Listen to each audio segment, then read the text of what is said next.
네, 반갑습니다. 오늘은 사사기 19장의 내용을 우리가 함께 살펴보도록 하겠습니다.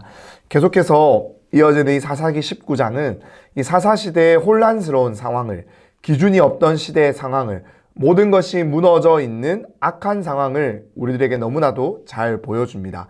이 19장에 등장하는 인물들은 단 한 명도 그들의 이름이 소개되지 않습니다. 이것은 사사기를 쓴 저자가 사용한 문학적인 장치로서 이 일이 한 레위 사람의 가정에 일어난 일이 분명하지만 동시에 이 레위 사람에게 일어난 이 일은 이 시대를 살아가는 모든 사람에게 동일하게 일어날 수 있는, 적용될 수 있는 그런 사건이었다라는 것을 강조하기 위함입니다. 또한 어느 한 사람의 이름도 밝혀지지 않고 있는 것은 이 사사 시대에 이스라엘 사회가 그만큼 인간성과 이 인간미가 말살되어 버린 비인간적인 사회였음을 잘 보여주고 있는 것이기도 합니다. 이것이 바로 이 가나안화가 진행된 이스라엘 백성들의 상태, 영적, 도덕적 상태였다라는 것입니다. 오늘 본문에는 한 레위 사람의 가정에서 벌어진 일에 주목하고 있습니다. 이 레위 사람에게는 첩이 있었는데요. 2절 말씀에 그 첩이 행음을 하고 남편을 떠나서 친정으로 간 지가 4달이 되었다라고 말합니다. 하지만 여기에서 이 행음하다라는 것을 우리가 문자 그대로 간음했다, 성적 문제를 일으켰다라고 보기에는 조금 어렵습니다. 왜냐하면은 그렇다면 이 남편은 그러한 죄를 저지른 아내를 굳이 찾으러 가서 다정한 말로 설득해서 데리고 올 이유가 없는 것이며, 또한 아무리 자신의 딸이라고 해도 이렇게 윤리적인 죄를 범한 그 딸을 집에 가만히 들여놓을 수는 그 아버지도 그렇게 할 수 없었을 것이기 때문입니다. 그래서 이 부분을 율법이 여인에게는 이혼할 수 있는 권한을 주지 않았기 때문에 이 레위 남편의 행동에, 그의 삶의 행실에 화가 난 이 아내가, 이 첩이 친정으로 떠났다라고 해석하는 것이 더 정확해 보입니다.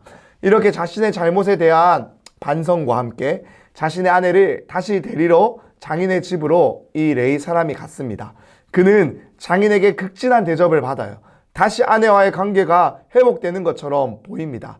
계속해서 이 사이를 붙들고 있으려는 장인을 드디어 5일 만에 뿌리치고 이들은 자신의 집으로 돌아가기 시작합니다. 그런데 돌아가다가 해가 저물었고요. 그래서 이 기브아라는 땅에서 이제 그들이 하룻밤 머물게 됩니다. 하지만 당시의 배경으로는 이 자기 지방에 들어온 손님을 누구든지 나와서 대접했어야 하지만 이 기브아의 사람들은 아무도 이 레위 사람을 맞이하지 않습니다. 그러던 중에 이 레위 사람과 고향이 같았던 한 노인이 그들의 사정을 듣고 자신의 집으로 그들을 들이고 손님을 접대합니다. 그런데 그 노인의 집에 새로운 낯선 사람이 들어왔다라는 소문이 퍼지게 되었고요. 소돔과 고모라에서 일어난 일처럼 그 마을 사람들이 몰려와서 이 레위 사람을 내놓으라고 합니다. 바로 동성강간을 저지르겠다라며 협박하며 문을 두드립니다. 그런데 참 이상합니다. 이 상황 속에서 노인은 자신에게 들어온 이 레위 사람을 지키기 위해서 자신의 딸과 함께 동시에 이 레위인의 첩을 그들에게 내어주겠다라고 이야기를 해요. 레위 사람과는 아무런 이야기, 아무런 합의가 되지 않고 설득되지 않고 나눠지지 않았는데 마치 그 레위 사람의 첩이 자신의 아내처럼, 자신의 물건처럼, 자신 마음대로 할 수 있는 것처럼 지금 다루고 행동하고 있다는 겁니다. 그러던 중에 결국에 이 레위 사람의 첩이 결국에는 그 남편인 레위 사람에 의해서 문 밖으로 던져지게 됩니다. 그리고 그녀는 그들 문 앞에 찾아와서 이 레위 사람을 내놓으라고 했던 이 기브아의 악한 사람들, 불량배들에 의해서 집단 강간을 당하게 되고 처참하게 문 앞에 버려집니다. 또한 이 모든 상황이 펼쳐지고 있는 가운데 이 여인을 찾기 위해서 애써 왔던 이 레위 사람은 자신의 아내가 그런 일을 당하고 있음에도 불구하고 그 노인의 집에서 편안히 휴식을 취하고 잠을 청하는 말도 안 되는 모습을 보여줍니다. 다음날 일어나 보니까, 문을 열어보니까 이 아내가 이 문 앞에 엎드려져 있습니다. 도움을 청할 힘도 없었어요. 그렇게 쓰러져 있다가 죽어버린 것입니다.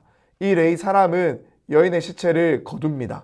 그리고 자신의 고향으로 돌아옵니다. 그러고는 갑자기 이 자기 아내의 죽음에 대한 복수를 하기 위해서 자기 아내의 시체를 12동강을 내어서 이 이스라엘 12지파에 보내며 이 일을 고발하는 것으로 19장의 내용이 마무리되고 있습니다. 참으로 이 19장의 내용이 이해되지 않는 내용 투성이이지 않습니까? 그 어느 것 하나도 제대로 세워진 기준이 없습니다. 제대로 세워진 기준에 의해서 결정되고 있는 것이 아무것도 없습니다.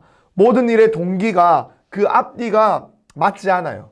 이것을 통해서 이 사사기의 저자는 이러한 19장의 모습이야말로 하나님이 계시지 않는, 하나님이 없는 자신의 소견에 옳은 대로 살아가는 죄인들이 살아가는 사회의 모습이다라는 것을 보여주며 고발하고 경고하고 있는 것입니다.